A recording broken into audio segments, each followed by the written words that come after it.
বন্ধুরা, আজকে জবা গাছ আমি কলপ করব। প্রথমে একটা ডাল কেটে নেব জবা গাছে, তারপর এখান থেকে পাতাগুলো ভালো করে ছেঁটে দেব।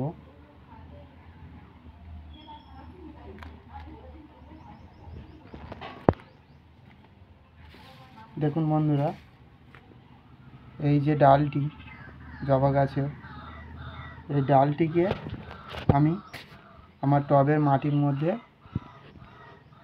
দেব, পুঁতে দেব। এতে সারযুক্ত মাটি দেওয়া আছে।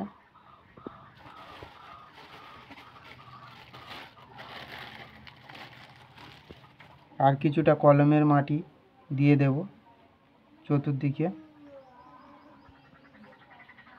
দেওয়ার পর দেব একটু জল।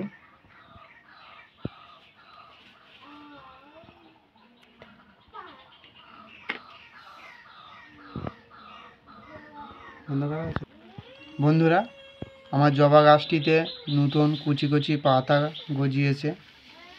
দেখুন কত সুন্দর পাতা গজিয়েছে। পাতা গজাতে ঠিক 13 দিন 14 দিন এরকম সময় লেগেছে।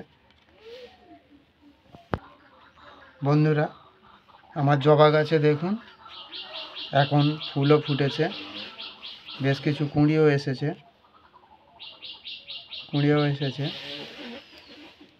এখন এই গাছটির বয়স 38 দিন। দেখুন বন্ধুরা, কত সুন্দর কুঁড়ি এসেছে, ফুলও ফুটেছে।